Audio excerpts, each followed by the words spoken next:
behalf of Atlanta History Center, I'm Claire Haley, Vice President of Democracy Initiatives and Author Programs. We're so happy to see all of you here tonight, and we're so thankful to Alston and Bird for sponsoring tonight's program. So on that note, I'd like to invite Chris Mangum up from Alston and Bird to introduce tonight's author.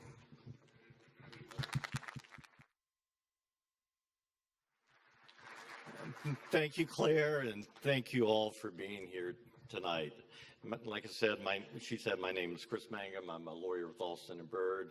And on behalf of my friends at Alston Bird and my friends at the Foreign Policy for America, a nonpartisan foreign policy advocate group, and the Atlanta History Center, we welcome you here to hear Bill's story tonight. Bill was telling me at lunch today that he's doing an event on Wednesday at the George W. Bush Library in Texas, and George W. Bush is going to do the introduction. So you don't get a president of the United States, you get me. And why are you getting me? I met Bill back in 1997. I first met Bill in Moscow. I was working for a client who sent me to Moscow. The client had invested into Hermitage Fund. And in 1997, it was the go-go crazy days of Russia. Stocks were going up, doubling all the time. My client sent there and said, go figure out how to invest in Russia. And of all the people I met with in Russia, Bill was the only person who was honest, straightforward, and ethical businessman. In fact, he might have been the only ethical businessman in Russia in 1997. And Bill and I became fast friends, and he taught me everything about investing in Russia. And in August of '98, when the market collapsed, I was with Bill actually in Moscow when the stock market in Moscow and Russia went down 99% in a day or two. And Bill's fund went down over 90%. And most Westerners left Russia back in those days. We stayed, Bill stayed, and a few others stayed. And it was really a dangerous time that we had for a while. We had the oligarchs trying to steal all our investments and the assets of the companies that we had invested in. But Bill had made a vow even back then to make all his clients money back. And not only did he make their money back, he made it back, and he made it back multiple times. So Bill is a man of integrity. And as a result of our time in Russia from '98 to 2006, I got to witness firsthand the events you've probably read about in Red Notice and some of the events in Freezing Order. And I got to witness, when Bill got crossways with Putin for reasons we never really understood at the time. And Bill was then thrown out of the country.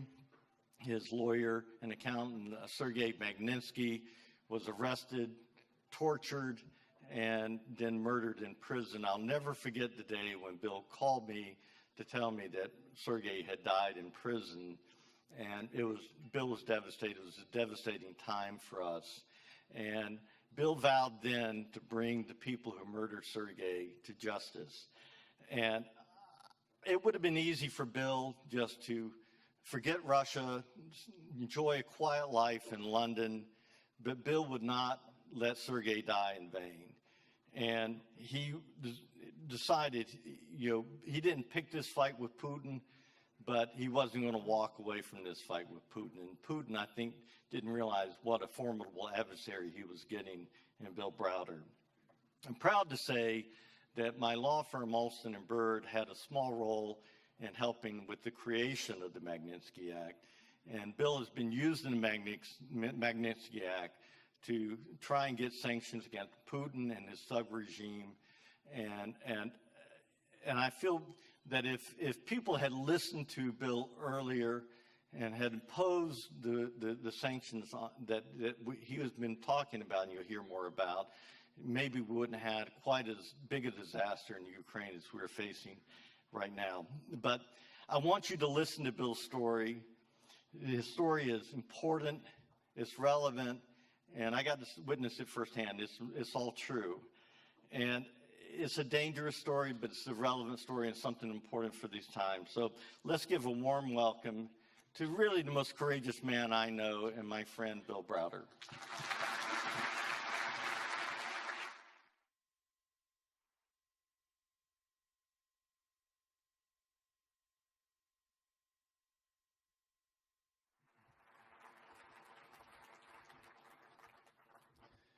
Chris, thanks for that great introduction. I'll take you over George Bush any day. So I think a lot of people here have read my first book, Red Notice, and maybe some have read my second book. After I wrote my first book, Red Notice, the story finishes in 2012 with the passage of the Magnitsky Act. And I thought that it was going to be my first and only book. I'm not a trained author, but so much crazy stuff happened between the passage of the Magnitsky Act in 2012 that I really felt compelled to write a second book, because I really needed to tell the story. I needed to show the world what Putin was capable of. And so I procrastinated and procrastinated, and by the summer of 2018, I forced myself to sit down and start writing this book. I normally live in London, but I have a house in Colorado, in Aspen. And I went to Aspen, and I sat down to start writing the book. And I told my children, don't come into the dining room, it's off limits. I put my computer on the table. I disconnected it from the internet. I put my phone face down on silent, and I started writing. And I don't know how many of you have ever written a book, but there's nothing worse than having a blank screen in front of you and typed a paragraph, read the paragraph, erased the paragraph. Typed another one, erased it, on and on and on.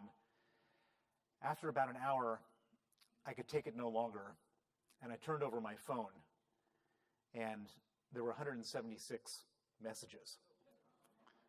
The first message said, "Bill, are you watching Helsinki right now?" The second message had an expletive I won't repeat. The third one actually came from Chris. He said, "I've got a house in the mountains you can disappear to if you need to." And what all these messages were referring to was the summit that was taking place in Helsinki between Trump and Putin. The summit was taking place. It was the first time the two leaders had met formally. It was taking place in Helsinki. It was on a Monday. And the previous Friday, Robert Mueller, the special counsel investigating Russian interference in the U.S. election, had indicted 12 Russian military intelligence officers for interfering in the election. And so the big question over the weekend was what was going to happen. How was Putin going to respond to this? So on the Monday morning, the two presidents meet. There's no national security advisor or secretary of state or any aides. It's just Trump by himself, Putin with one aide of Putin's in a secret meeting. The meeting lasts for about 4.5 hours. They emerge from the meeting.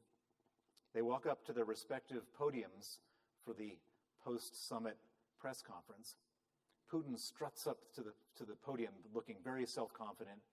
Trump is kind of hunched over, not looking self-confident at all. The press conference begins, and one of the very first questions comes from a Reuters journalist to Putin. And he says, "Mr. President, are you ready to hand over those 12 military intelligence officers?" Putin smiles. He's been preparing for this question all weekend. And he says, "Yes, it's possible that we would.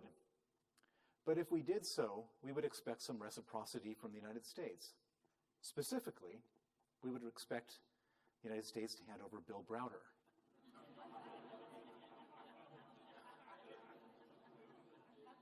Of the 7 billion people on the planet,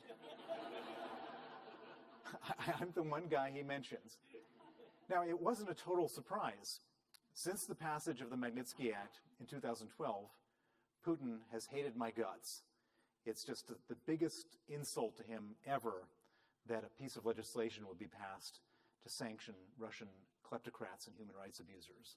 And he's been chasing me all around the world with Interpol arrest warrants 8 times. I was arrested in Madrid, Spain, a couple months earlier. They've been trying to get the British government to hand me over because I live in London. Death threats, kidnapping threats, the whole business. So it wasn't a total surprise that Putin had brought my name up, and it wasn't good, but it wasn't a total surprise. But then the questioning, or the journalist questions carried on, and after that, a journalist then went to President Trump and said, "Mr. President, what do you think about President Putin's offer?" And President Trump said, "I think it's an incredible offer."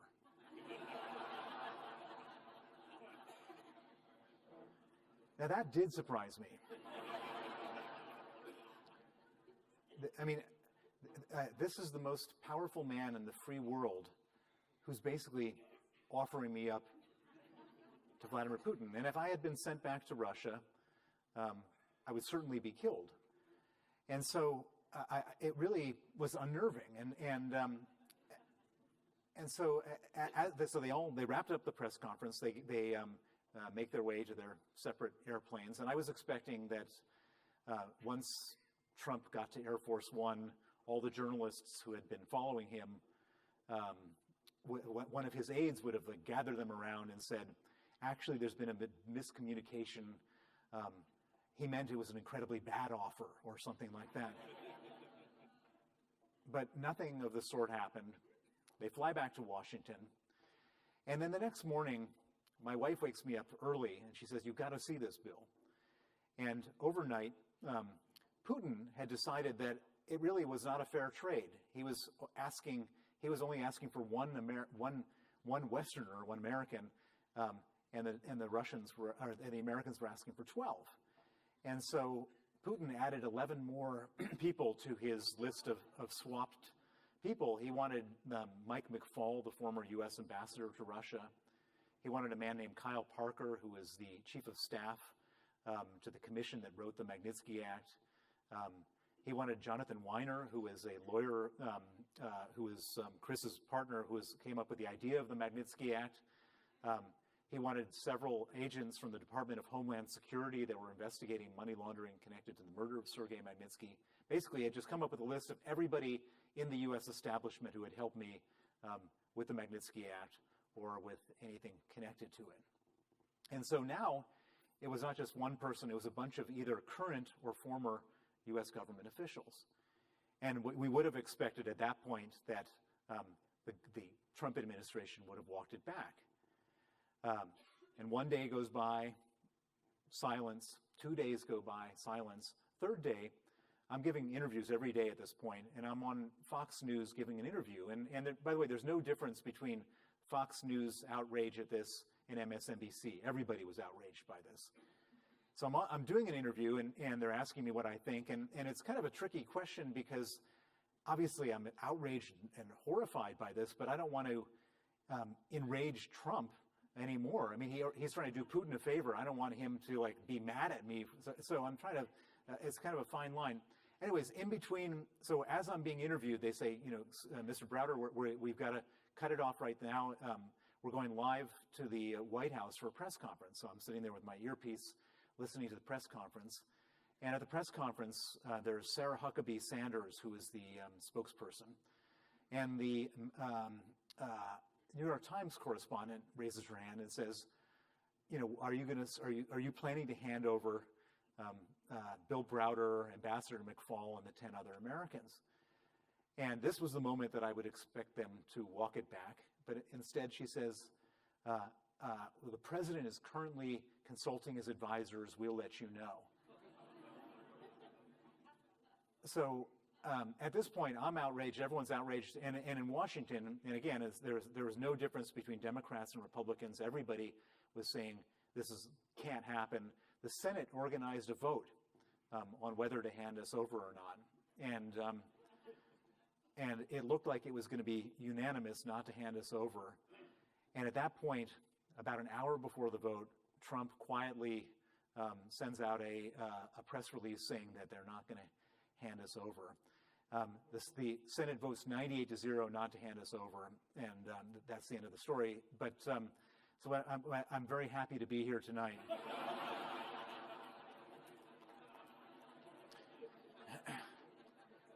So how did I end up in this mess? And I'd like to tell you the story from the beginning. And You can hear my accent. I'm American. I'm originally from Princeton, New Jersey. I was born in Princeton. I grew up in Chicago. But I come from an unusual American family. My grandfather, Earl Browder, was a labor union organizer from Wichita, Kansas. And this was the 1920s. And he was so good at organizing the union that he was spotted by the communists. And they said, if you like labor unionism, you're going to love communism. Why don't you come to Moscow to check it out? And so in 1927, my grandfather moves to Moscow. He meets my grandmother, who's Russian. They get married. They have a child, my father. And 5 years later, he is sent back to America to become the General Secretary of the American Communist Party. He's the General Secretary in 1932. He runs for president against Roosevelt in 1936. He runs again in 1940. He's imprisoned by Roosevelt in 1941, pardoned in 1942. He then gets expelled from the Communist Party in 1945 for being too much of a capitalist. And then he's viciously persecuted in the 1950s during the McCarthy era for being a communist. So this is my family legacy. I was born in 1964. I'm 58 years old. And when I was going through my teenage rebellion in the 1970s, I was trying to figure out a good way to rebel from this family of communists. And I grew my hair long. You can't tell now, but it grew into an afro. That strangely didn't upset my family. I followed the Grateful Dead around the country for 3 months. But that also didn't upset my family. But then I came up with the perfect way of upsetting my family, which was to put on a suit and tie and become a capitalist. And that really did upset them very much. I became a capitalist. I went to Stanford Business School in 1987, and I graduated business school in 1989, which is a very auspicious year because that's the year that the Berlin Wall came down. And as I was trying to figure out what to do with my life post-business school, one day I had an epiphany, which is that if my grandfather was the biggest communist in America and the Berlin Wall has just come down, I'm going to try to become the biggest capitalist in Russia. So that's what I set out to do. And I can't get as far as Russia. I moved to London, and I get various jobs, but I have a job at Salomon Brothers, which doesn't exist anymore. It's a big investment bank. And at Salomon, I get a job on the East European investment banking team. And nobody was interested in Russia. So I declared myself the investment banker in charge of Russia. I get my first assignment, which is to advise a fishing fleet located in Murmansk, Russia, on their privatization. I go to Murmansk. The head of the fishing fleet meets me at the airport, and he says, before we have any business, let's go and let me show you one of the boats. So we drive down to the docks, and in front of me on the docks is a 400-foot vessel, very large. On the top, there's the fishing nets, and then at the next level down, they separate out the fish, and it works its way down to the basement of the boat where they have the canning machines. And so it's not just a fishing boat, but it's an ocean-going factory. Very impressive. I asked him, how much does one of these things cost? He said they cost $20 million new. How many do you have in your fleet? 100.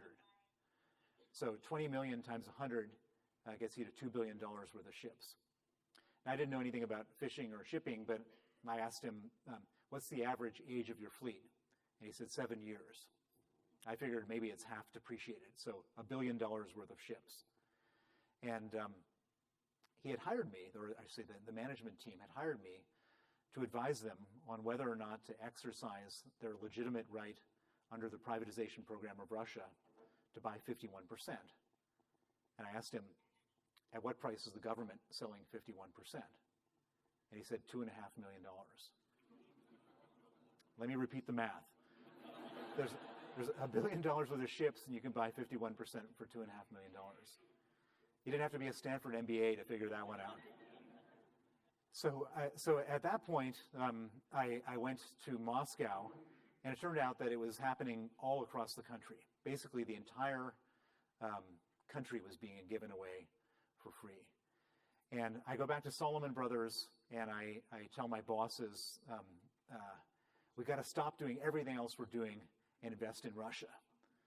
And they look at, so the first guy I tell this to looks at me like I'm out of my mind. I go to the next guy, same thing. By the time I'm done, I've completely discredited myself. The young guys who are my age stopped inviting me to lunches and drinks after work. And Solomon was a very rough place, and if you didn't earn 5 times what they were paying you in fees for the firm, after a year you get fired. And I wasn't earning anywhere near 5 times anything, and I was this crazy guy talking about investing in Russia. And so I was on the verge of being fired until I got a phone call from a very senior person in New York who said, I hear you have some career problems, but you might have something interesting to say about Russia. And he said, can you come and tell me? So I put together the most compelling PowerPoint presentation I can think of. I practice it a bunch of times in my apartment. I practice it to myself on the plane. I practice it in the bathroom at my hotel room. I go in, I sit down with him in New York, and I start to go through my PowerPoint presentation. And he's a very strange guy, and he doesn't do any of the normal stuff of nodding or ahhing or asking questions in the meeting. And I'm on slide 20 or so, and he just gets up and leaves. And I'm thinking to myself, I thought I'd prepared myself for this meeting. I thought my presentation was good. What have I done wrong? This is my chance to save my career. Why have this guy left? He's gone for 10 minutes, and then 20 minutes, and 30 minutes, 40 minutes. 52 minutes later, he comes back in the room, and I'm about to blurt something out to try to put this meeting back on track. But before I have a chance to say a single word, he says, Bill, those slides you showed me were the most impressive thing I've ever seen in my investment career. I've just gone to the risk management committee of Solomon. I got you $25 million to invest. Stop everything else you're doing. Put that money to work. So the cloud has been lifted off my shoulders. I go to Moscow. I put the $25 million to work. This is about October 1993. In July of 1994, the Economist magazine writes an article about how cheap Russian stocks are. And all of a sudden, every billionaire and hedge fund on Wall Street wants to start buying Russian stocks. And it's a tiny little illiquid market. And within like a week of that Economist article, our $25 million portfolio goes up 5 times. Turns into $125 million. And this is back in the days when $100 million is real money. And all of a sudden, I'm a hero on the trading floor of Solomon Brothers. All these young guys who were avoiding me for lunch and drinks were all camped out behind my desk waiting for tips on how to make 5 times their money in the Russian stock market. And all of a sudden, I start getting these invitations to go meet the most impressive and important people on Wall Street. I get these, can you meet Mr. They come around, Mr. Browder, can you possibly spare a little time for Mr. Soros? He'd really like to meet you. And Michael Steinhardt, Julian Robertson, all the royalty of Wall Street. So I go around on this royalty of Wall Street tour, and every single one of them wants to give me money to invest in Russia. And we weren't doing it for other people, we were just doing it for ourselves. And so I asked so I go back to London, and I go to the head of the trading floor in London, and I say, I've just been with George Soros. He wants to give us some money to manage in Russia. What do you think? And he said, genius idea, Bill. Let's form a task force to study it. So a week later, I go into the first task force meeting, and there's like 45 people in this room. There was like the vice chairman of the firm, senior managing directors, senior directors, senior vice presidents, and then me. And within moments of the meeting starting, a fight breaks out as to who is going to get the economic credit for the business. And the asset management group had like an amazing argument about why they should get the economic credit. And then the emerging markets people weigh in. They say, well, actually, here's our... And then the investment banking team says, and then the sales and trading. And it's like this multi-dimensional tennis. And everybody, the investment bankers are incredibly good at arguing for money they don't deserve. And I didn't know who was going to win the argument, but I knew absolutely for sure who wasn't going to get any economic credit for the business. And that was going to be me. And I really had a hard time with this whole thing, and I couldn't sleep for several days. And I finally decide to go into the head of the trading floor. I slap my security badge on his desk. I say, I'm quitting. I'm going to Moscow to set up my own fund. He said, don't do it. It's going to be a failure. And I storm out. So I move to Moscow. One of the guys who I met on Wall Street gives me $25 million to invest. I start this fund called the Hermitage Fund. And it eventually grows to become the largest fund in Russia. The trouble is that I was investing in these companies in Russia, but when they did the whole privatization program, it was like building a house, but they built this house without electricity and plumbing. And the electricity and plumbing of the Russian stock market were property rights and rule of law. And so basically these oligarchs who own these companies were stealing money out the back door like you can't even imagine. And it was unbelievable. The level of theft was just off the charts. And I was looking at this whole thing and I was trying to figure out what can I do about it. And I came up with this idea, which is to research how they were doing the stealing and then share the research with the international media. Now, it might sound like a hard thing to do to research how Russians are stealing money because it seems like an untransparent place. But interestingly, Russia is incredibly transparent. It's the most bureaucratic country in the world. Everything that you ever do gets filed in quadruplicate with 4 different ministries. The people who work at the ministries are paid almost nothing. And so they all have gotten into the information business of selling all the information they accumulate at their ministries. So if I was having a meeting if we were in Russia and I was having a meeting with any of you and I wanted to do a little background check before the meeting, I could find out your bank balance. I could look at your medical records. I could find out where you've traveled to. I could even get your mobile phone records.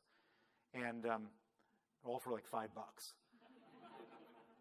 And so we did this with the companies we invested in to figure out who was stealing, how much they were stealing, where the money was going. And I would put these dossiers into like really neat PowerPoint presentations, and then I'd present them to the New York Times, the Wall Street Journal, Washington Post, etc. The journalists loved me because I was saving each of them 3 months worth of work. And they would write these articles, and these articles changed everything. And it was really interesting because when I first started putting these naming and shaming campaigns out there, it was at the time that Vladimir Putin had just come to power. And Vladimir Putin, when he had just come to power, wasn't this tyrant, all-powerful guy like he is right now. He was not very powerful at all. And the reason he wasn't powerful was that the oligarchs, while they were stealing money from me, had stolen power from the president of Russia. They had all sorts of informal ways they had gained all the control of the presidency. And so Putin was fighting with the same guys I was fighting with. They were stealing power from him as they were stealing money from me. And there's this expression, your enemy's enemy is your friend. And so, and I've never met Vladimir Putin in my life, didn't meet him then, and I haven't met him since. But every time I would publicize one of these scandals with the oligarchs, he would step in and use whatever power he had to try to stop them from stealing. He would use the state's majority shareholding in a company to fire people, or he'd issue presidential decrees, or he would push the parliament to pass laws. And as a result of this, my portfolio grew and grew and grew. And it was really the most interesting situation because it's one of the few times in life where you could make money and do good in the same job. And you could either, most of the time you can, either if you're making money, you're not doing good, or if you're doing good, you're not making any money. But I was making money for my clients and for myself, hand over fist, and we were stamping out corruption. And for a while, I thought Putin was a great guy. I mean, here's this guy helping me, get these bad guys. And it was all going really well, and I wish it had gone on forever. But he decided at the end of 2003 to win his war with the oligarchs. And the way he went about doing this was to arrest the richest oligarch in Russia, a man named Mikhail Khodorkovsky. He was the owner of an oil company called Yukos. He was on his private jet.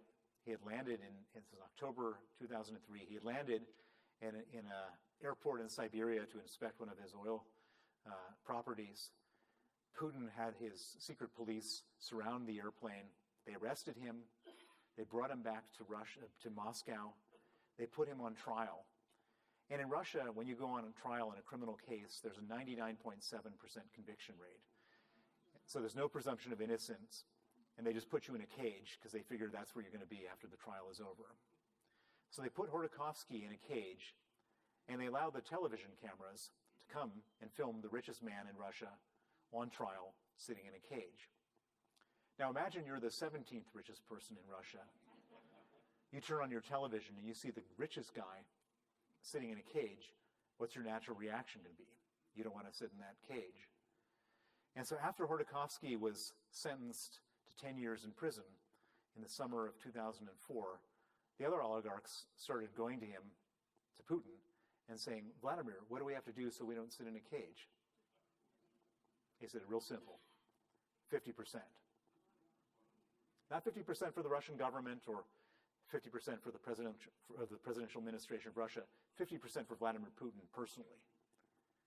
And at that point, Putin became the richest man in the world. And I was carrying on with my naming and shaming campaigns after that, but I was no longer going after Putin's enemies. I was going after his 50% financial interest. And at that point, our interests diverged completely. And in November of 2005, when I was flying back to Moscow, I'd been living there 10 years. I was the largest foreign investor in the country. I was managing $4.5 billion. I was stopped at Sheremetyevo Airport, which is the international airport. I was arrested. I was taken down to the detention center of the airport. I didn't know whether I was going to Siberia or being deported. Thankfully, the next morning, they put me on an Aeroflot flight back to London. I was subsequently declared a threat to national security. Now, when you're the largest investor in the country and you're no longer allowed into the country, it's definitely not good for business. But I had bigger things to worry about because I understood that when the Russians turn on you, they don't tend to do so mildly. They do so with extreme prejudice. And so I said to myself, what else can they do to me? And the answer is they could arrest my people. I had a team of people in Russia, or they could seize my assets. And so I organized an emergency evacuation of all of my employees and their family members, and I got them all out safely. And once they were out safely, we organized a quick and quiet liquidation of all of our holdings in Russia. And we were able to sell everything successfully and get our money out of the country. So I breathed a big sigh of relief. I thought maybe one day I'll write a book about this. So I dusted off my hands. I set up a new investment fund to invest in other parts of the world, started investing, and thought, I'm done with Russia. Well, it turns out that Russia was just getting started with me. And 18 months after I was expelled, I was at a board meeting for my new fund in Paris, and I get a frantic call from the secretary that I have in the Moscow office. I kept the office, and I had one person, secretary, working in the office in case the storm ever blew over. And she calls me in a panic, and she says, Bill, there's 25 police officers raiding the office. What should I do? I said, I'm not sure. Let me call up my lawyer. I had an American lawyer in Moscow. I called him up, and I said, my office is being raided. What should I do? And he sounded a bit distracted on the phone. And he said, actually, my office is being raided as well right now. They're looking for your documents. Let me call you back. The police officers, 50 of them in total, were looking for the stamped seals and certificates for our investment holding companies, the sort of official corporate documents for our investment companies, which were empty at this point because we had sold everything. They found all these documents at our law firm's office. They seized them. And the next thing we know, we no longer own our investment holding companies. Using the documents seized by the police, they have been fraudulently re-registered out of our name into the name of a man who had been convicted of manslaughter and let out of jail early by the police, presumably to put his name on these documents. So I was terrified, not for financial reasons, our money was safe, but I was terrified that if the police were working with murderers to conduct an identity theft of my companies, I'm going to be walking through Frankfurt Airport someday and I'm going to be arrested on a Russian warrant. And so I went out and hired the smartest lawyer I knew in Russia to help me figure this thing out. His name was Sergei Magnitsky. Sergei Magnitsky was 35 years old, and he was one of these people who could do 10 things in the time it took others to do one. Just an unbelievably clever and effective character. And I said to Sergei, I need you to figure out what they're doing with all this stuff and stop it. And so Sergei went out and did a bunch of research and investigation. And he came back and he said, I figured out what's going on here. There's two parts of this scam. The first part was they wanted to steal all of your money, but they didn't succeed because you took your money out in time. He said, however, the second part of their scam worked. And the second part of their scam was that when I was selling everything the previous year, we had a huge profit. We had $1 billion profit, and on that $1 billion profit, we paid to the Russian government $230 million of capital gains tax. And what Sergei had figured out was the people who stole our companies went back to the tax authorities. They did this on the 23rd of December, 2007, and they said there was a mistake made in the previous year's tax filing. The companies didn't earn $1 billion. They earned zero. Came up with a complicated way of explaining that. They said, therefore, the $230 million of taxes that was paid in the previous year was paid in error, and we'd like it back. It was the largest tax refund in the history of Russia. They applied for it on the 23rd of December, 2007, 2 days before Christmas, and it was approved and paid out the next day, Christmas Eve. The largest tax refund in the history of Russia paid out in a fraud in one day. Now, if you had legitimately overpaid taxes of $5,000, you'd probably still be waiting until now to get your tax refund. But they paid it back in one day. It was obviously a rogue operation. And so Sergei and I looked at this and we said, well, you know, they're not stealing, they weren't stealing my money, they were stealing the Russian government's money. This was money coming from the Russian government using our documents, but it was the Russian government's money. And we figured, you know, Putin is a patriot and a nationalist, right? He certainly wouldn't have allowed his own government's money to be stolen. This must be some kind of operation conducted by rogue agents, and we are going to expose them. And so Sergei and I wrote criminal complaints to the top of every different law enforcement agency in Russia. I went to the newspapers, radio, television, telling the whole story. And Sergei went to the Russian State Investigative Committee, their version of the FBI, and gave sworn testimony against the corrupt police officers who conducted the raid. And then we sat back and waited for the good guys to get the bad guys. Well, it turns out, in Putin's Russia, there are no good guys. 5 weeks after Sergei testified against the police officers who conducted the raid, the same police officers he testified against came to his home on the 24th of November, 2008, and arrested him. They put him in pretrial detention, where he was then tortured to withdraw his testimony. They put him in cells with 14 inmates and 8 beds and left the lights on 24 hours a day to impose sleep deprivation. They put him in cells with no heat and no window panes in December in Moscow, so he nearly froze to death. They put him in cells with no toilet, just a hole in the floor where the sewage would bubble up. They'd move him from cell to cell to cell in the middle of the night. And the purpose of all this was they wanted to get him to withdraw his testimony against these corrupt police officers, and they wanted him to sign a false confession to say that he stole the $230 million, and he did so on my instruction. They figured, here's a guy who wears a blue suit and a red tie and buys his Starbucks in the morning and sits in a fancy American law firm. Put in this kind of conditions, he'll last a week before he buckles. But they totally misjudged Sergei Magnitsky. He might not have looked like some type of tough guy, but for him, he's a man of such integrity and principle that for him the idea of perjuring himself and bearing false witness was more awful than the physical pain they were subjecting him to, and he refused. And as a result, the torture and the pressure got worse and worse and worse. And after about 6 months, he started to get terrible pains in his stomach.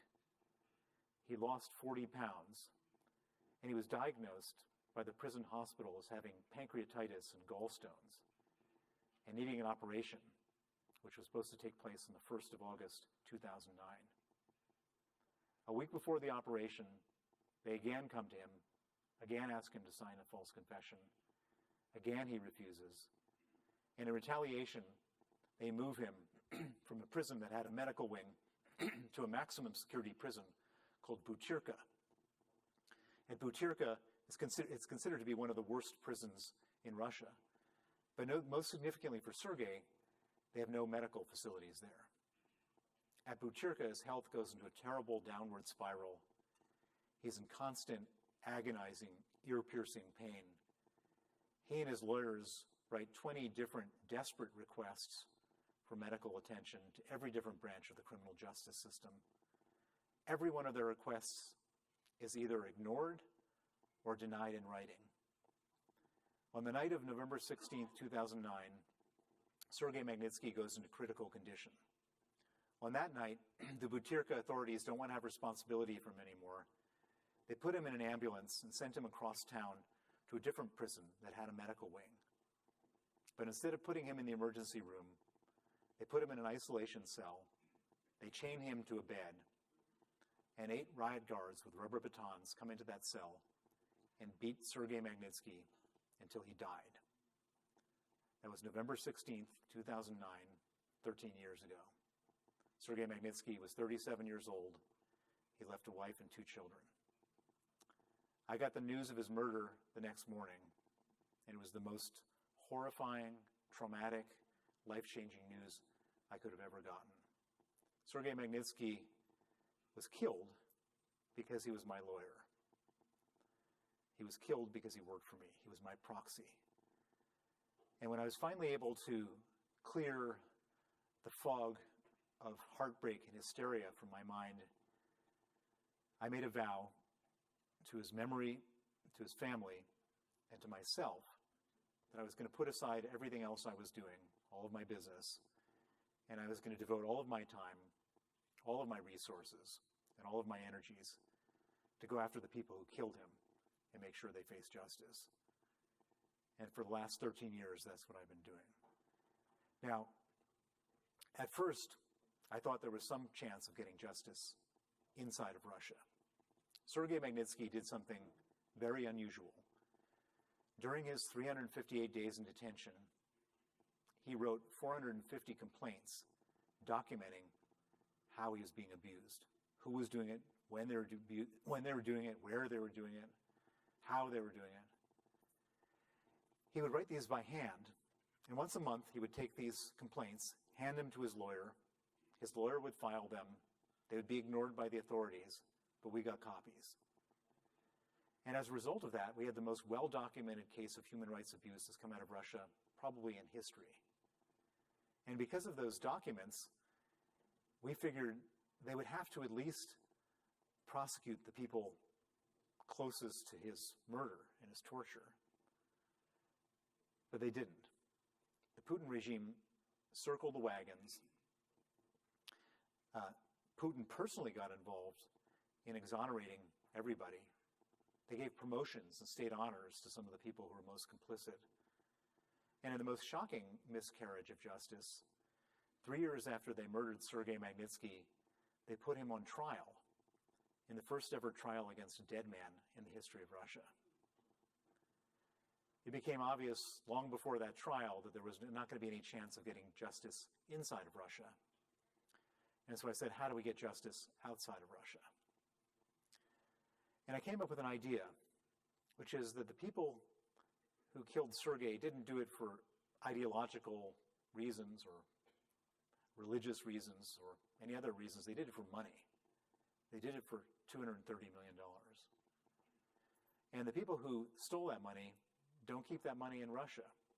They keep that money in the West. They put that money in real estate in the south of France, and they send their kids to boarding school in Switzerland and their girlfriends on shopping trips to Milan. And I said to myself, we might not be able to prosecute these people in the West for torture and murder, but we sure don't have to let them come to the West, come to our countries, and spend that money and travel and so on. And so I went to Washington, and I met with two senators, a Democratic senator from Maryland named Benjamin Cardin, and a Republican senator from Arizona, John McCain. And I told them the story that I've just shared with you this evening. And I said, can we freeze the assets and ban the visas of the people who killed Sergei Magnitsky? And they said yes. And that became the Magnitsky Act. And originally the Magnitsky Act was just for Sergei Magnitsky. They put it on the law books in October of 2010. And immediately their phones started lighting up with calls from other victims in Russia. And they all had the same message, which was, you found the Achilles heel of the Putin regime. Can you sanction the people who killed my husband, my brother, my sister, my aunt? And after about a dozen of these calls, these two senators realized they were on something much bigger than Sergei Magnitsky. And they added 65 words to the Magnitsky Act to include all human rights abusers in Russia. And at the time in Washington, there was no pro-Russian torture and murder lobby. And when it went for a vote in the Senate in November of 2012, it passed 92-4. It passed the House of Representatives with 89%. And on December 14, 2012, President Obama signed the Magnitsky Act into federal law. Vladimir Putin went out of his mind. He banned the adoption of Russian orphans by American families in retaliation. Now that sounds bad, but it's actually much worse than it sounds. The orphans that the Russians were putting up for adoption to foreigners tended to be the sick ones, the ones with Down syndrome, HIV, fetal alcohol syndrome, spina bifida. And every year, thousands of Americans would continue to come to Russia, take these sick children away, nurse them to health so they could have productive, meaningful lives in America. In Russian orphanages, they don't have money, and they often can't treat these children, and they often die. And so Putin was effectively sentencing his own orphans to death in order to make a political point about the Magnitsky Act. He made it his single largest foreign policy priority in writing to repeal the Magnitsky Act. And some of you may remember on June 9th, 2016, Putin sent an emissary to Trump Tower to meet with Donald Trump Jr., Jared Kushner, and Paul Manafort. This emissary, her name was Natalia Veselnitskaya, and her simple request was, this was after Trump had been nominated but before he was elected president, if he becomes president, could he repeal the Magnitsky Act? Thankfully, the Magnitsky Act is an act of Congress, not an executive order, and it was unrepealable by Trump, and nothing ever happened. In fact, before Trump took office, Obama passed something called the Global Magnitsky Act, which took the Magnitsky Act and broadened it so it didn't just apply to Russian human rights abusers, it applied to human rights abusers everywhere, in China, Iran, Venezuela, etc. In 2017, the Canadian Parliament unanimously passed a Canadian Magnitsky Act. In 2018, after the Salisbury poisonings, the British Parliament passed a British Magnitsky Act. In 2020, the European Union passed a Magnitsky Act. 2021, the Australian Parliament passed the Australian Magnitsky Act. There are now 34 countries that have a Magnitsky Act around the world.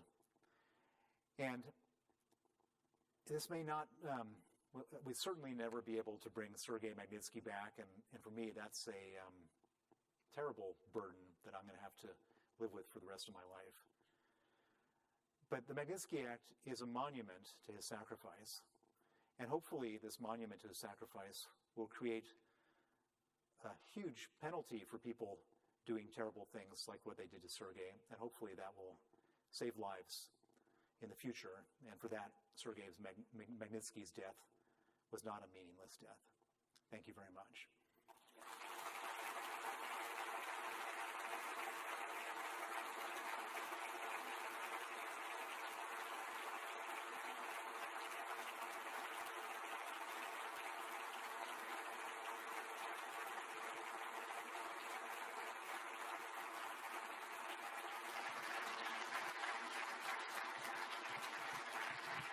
Thank you. Thank you all so much. And thank you to Mr. Browder for giving that wonderful talk tonight. We're going to have a moment where you all can ask your questions. Now, there are 620 of you and only one of Mr. Browder. So we ask that you keep your questions succinct and so that we can get to as many of them as we can.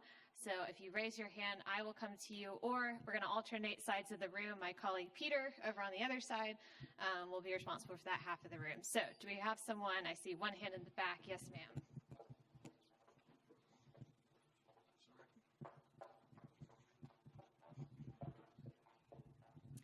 Oh, you're going to hold it. Thank you, Bill. I looked it up while you're speaking, and you are indeed eligible for an honorary knighthood. Americans can get it. You got my vote. I was wondering if you brought your crystal ball with you, and if perhaps you could look into the future and see where you think this whole Ukrainian show is going to go, and what's Putin's endgame or options. Well, I wish that I had a perfect crystal ball. First of all, why did Putin go to Ukraine? Why did he invade Ukraine? I don't believe he invaded Ukraine because of NATO enlargement, which is one of the arguments. I also don't believe that he invaded Ukraine because he has some grand vision of Russia's glory and he's trying to rebuild the Russian Empire.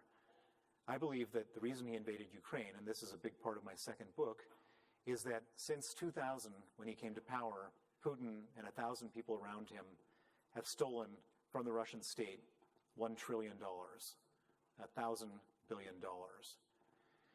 That's money that should have been spent on hospitals and schools and roads and infrastructure, has been spent in the West on villas and yachts and private planes and Swiss bank accounts. And I believe that Putin saw that this was not a sustainable operation, that sooner or later the Russian people would rise up. And Putin is not a guy who likes to wait for things bad to happen to him. And what does a dictator do if he's afraid that the people are going to rise up against him? He starts a war. And so I believe that this war in Ukraine is a wag the dog war of distraction. And Putin, by the way, this is not the first time he started a war. In 2008, he went into Georgia. His approval rating shot up. In 2014, he went into Crimea and eastern Ukraine. His approval ratings shot up. And in this particular war, his approval ratings have shot up. So he's doing this because he's afraid of being deposed. Why is he afraid of being deposed? Because if he gets deposed, all the money he's stolen gets taken away, he goes to jail, and he probably dies. And so for Putin, this is an absolute existential threat he has to be at this war. And if he were to succeed in Ukraine, he'd go to Estonia. He needs war to stay in power. And so he's not going to back down. On the other side, the Ukrainians have experienced such atrocities, and we've just read about some of them yesterday with the 400 dead people in shallow graves, and we're going to hear more and more. I've seen numbers as high as 100,000 people killed in Mariupol, innocent civilians. The Ukrainians are not going to give up 1 inch of territory. They're not going to give anything. And so I don't know, on one hand, I'd love to think that the Ukrainians could win this war, and we've seen some great progress, but I don't ever count Putin out. He's got all sorts of tricks up his sleeve.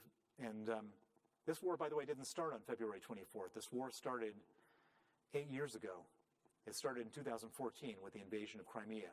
We characterized it as Russian-backed separatists. That was a Russian invasion. So the war's been going on for 8 years. And there's no reason to believe that it won't be going on for another 8 years. And as much as I'd love to say that the Ukrainians are doing a great job, and I follow it with everything that happens every day, I just know Putin, and I know that he's going to double down and triple down and quadruple down no matter what losses he's taking, and I fear that this is going to go on for a long time.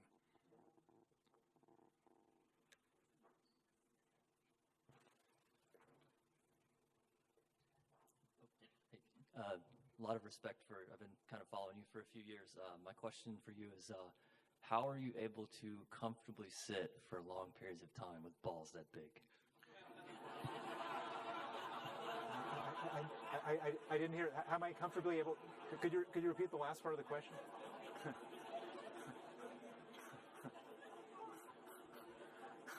Okay. I didn't hear the last part of the question.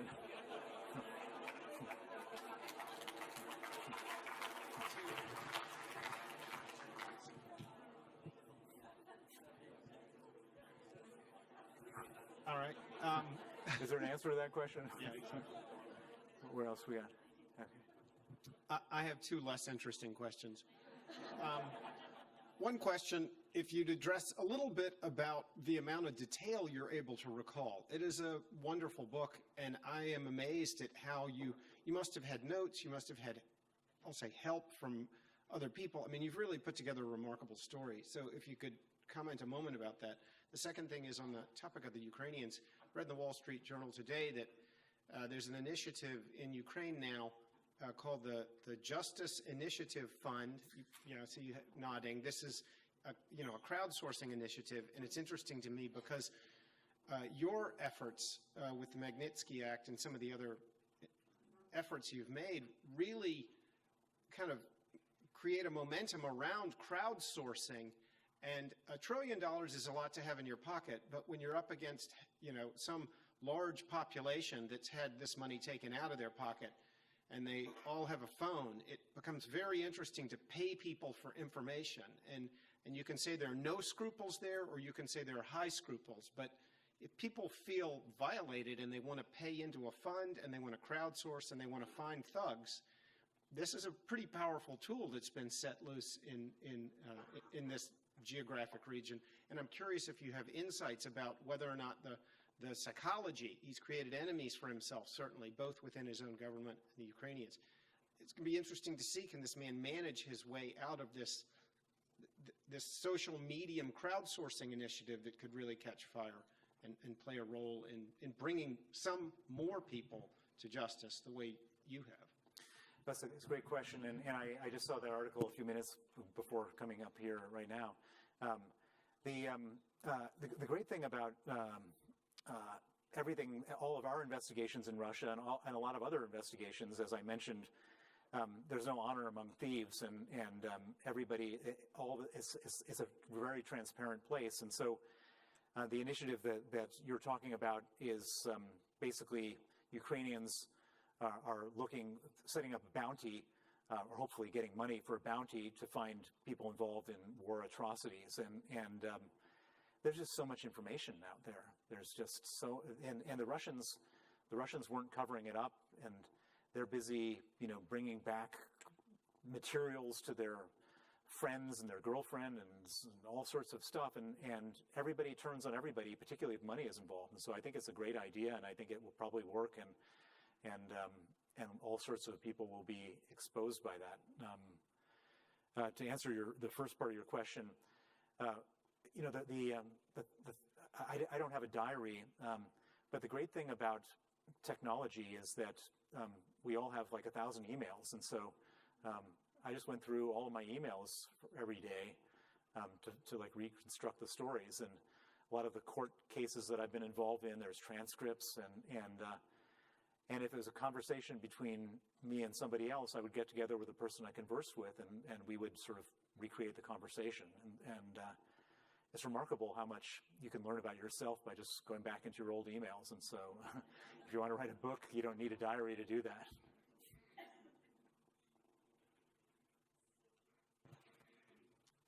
Yes, so I have a question. Considering who Putin is, and I think the fact that the international world, I think they've tried to do some things to regulate him. Are you concerned about what he'll do in the next 10 to 20 years, considering that he really seems to not care about the rule of law? Well, so the big fear. So Putin is doing badly in Ukraine. I think we can all sort of come to that conclusion. His army is all the corruption that I knew about and saw is happening in the army.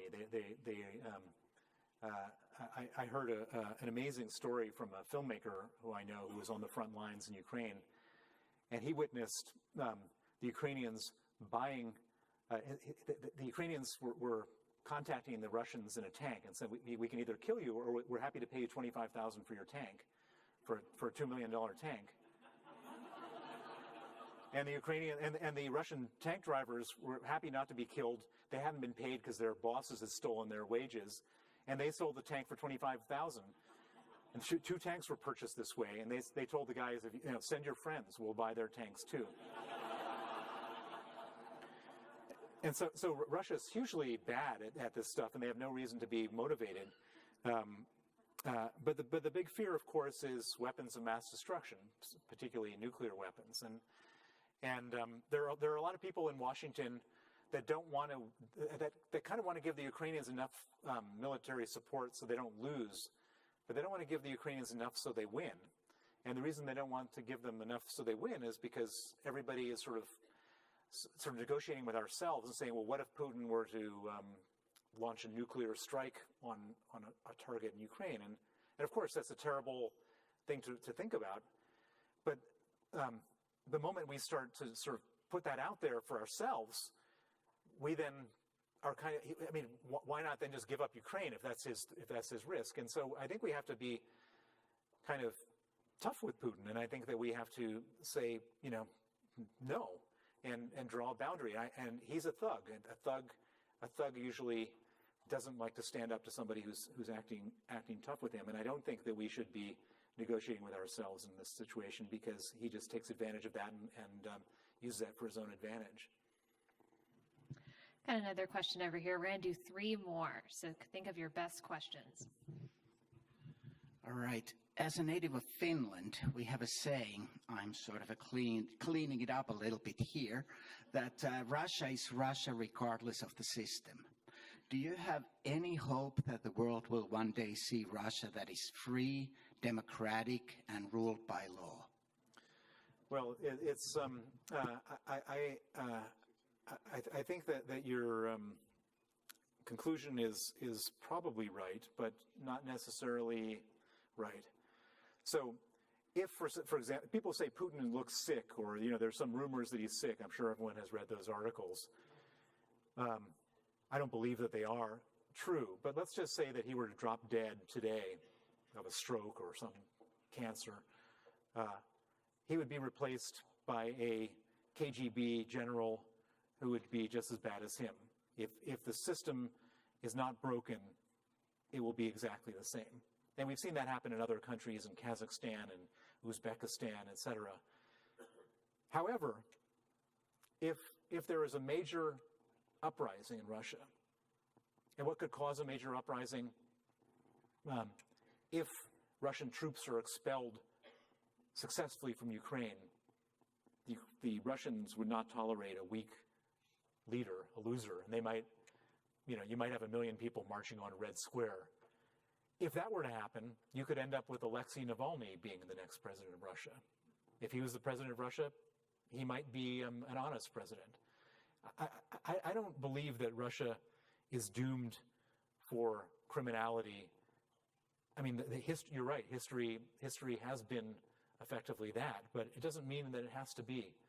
And I think the probability is low that we end up with a decent leader, but the probability is not zero, and we shouldn't rule it out as a possibility, and we should support the Russian opposition that are all, a few brave people standing up to Putin. And that's close enough to my question. Well, I was going to ask the question, Bill, and I would like to say it's good to see that a fellow Stanford grad has done well for a change. But, my looking at Russian history is you go back at least 1,000 years, and the acceptance of man's inhumanity to man there is so unique, really, in world history that, the likelihood of it, no matter who's head of it, the acceptance of barbarism and mistreatment of one another is so deep. And you think that is something that can be, taken out of that society at some point over time? But there's a famous Russian proverb that the fish rots from the head. And we saw so let me give you a comparable. Georgia was considered to be a more corrupt country, not the state of Georgia, but the country in the Caucasus, Georgia, was considered to be the most corrupt country in that part of the world, in the post-Soviet world. And one day, they got a president named Saakashvili, and he decided that he wanted to clean up the corruption, and he fired everybody in the traffic police and everybody in the tax police, and the entire government was, I think the average age was like 32. And Georgia did rise from like the lowest possible rating of corruption, not to a perfection, but to a level like dramatically greater. And so, and then of course, actually he got sort of corrupt and he was ended up getting deposed, and now he's sitting in prison in his own country, probably politically motivated. But it shows that it's possible. Now, as I say, there's no reason to be hopeful about this with Russia, but it is possible, and we shouldn't rule it out. And we live in a world of transparency and communication and instant communication, and all these old sort of stereotypes don't necessarily work in a modern world, and so we can only hope for that and push for that. Now, I want to just say to the people who are doing the microphones that people in the middle here haven't gotten a chance, and so I think we should give them. Just because that. it's hard to get to the middle. It's Yeah, not fair. thank you. Peter, if you could come over here, we're going to do 3 more so we can get to some folks in the middle here. But I have one here while he makes his way over here. Yes, ma'am. Well, I'm just so curious about the culture of the Russian people. You lived there. You did business there. What we hear on the news is the Russian people are so supportive of this awful invasion of Ukraine. What is it about the Russian people, and is there any hope for change in their attitudes? So the it's not unusual for in a country when the country goes to war to side with your leader. It happens everywhere. You remember in after September 11th when we went to war in Afghanistan, George Bush's ratings went from like 35% up to like 88%. That's just what happens. So there's nothing unique about the Russian people or about but yes, the Russian people are kind of putting blinders on, but it's just it's kind of like sports. Everybody roots for the home team. That's how it works. Well, and what happens is over time they realize their leader is a crook, and brought them into disrepute and failure. That's how you change it. The best way to change this is to win the war in Ukraine. The Russian people will have no tolerance for a loser, and so that's what we have to do. Thank you. In relation to our situation here in the United States of America and democracy under threat, you mentioned that there are 32 Magnitsky Acts globally. And I think what's happening is people from all walks of life in the world are seeing that we are one global unit. Look at China, who did their summit on September the 15th, Uzbekistan, Kazakhstan, and now you have Turkey's Erdogan, who's deciding that he's going to straddle the fence and be in NATO as well as the summit there. I just want to ask you, in terms of your shame and blame game that you started that sounded that it was very effective, what can people do, not only in this country, but the countries where the Magnitsky Act is, so that we can become a global force with a single purpose? Because doing something in Crimea and something in Georgia it's just like a spitball in the ocean. When there is a master global intellectual capital play with China, Russia, the BRIC community, I'm not going to go in all that, but I just was hoping that there could be a universal think tank with the people of the Magnitsky Act that could come together and bring people together, not so much about our differences, but what we can do to save democracies worldwide. Well, you're right. There's a lot of trouble here. And so what really gets me going is that we all think that we're all against the Russians invading Ukraine, and we are. United States, Canada, the European Union, Japan, Australia, South Korea. But guess what? There's like 100 and some odd countries that actually have said nothing about it. Brazil, Indonesia, China, India. The one that really gets me is South Africa. We were all protesting against the apartheid regime in South Africa, putting on boycotts and campuses and so on. And it was very much because of our boycott that apartheid ended. And the African National Congress that runs South Africa is siding with Putin.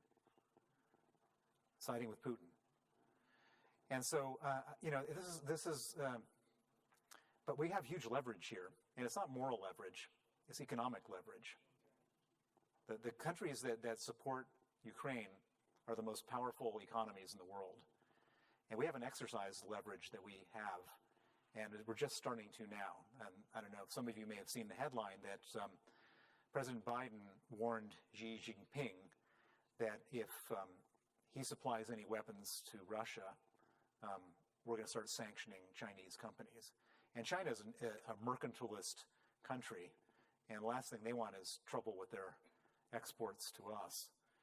And same thing is true with Turkey. Just yesterday, a bunch of Turkish banks, which were starting to use a Russian payment system after the Russians were cut off from SWIFT, they stopped using it because they're afraid of being sanctioned. So we have the chance to really squeeze these countries, the United Arab Emirates, where all the Russians are parking their jets. These are countries where they rely on our dollars, our custom, and we should use that, and we are starting to use that. And if they're not willing to do it for moral reasons, they should do it for business reasons.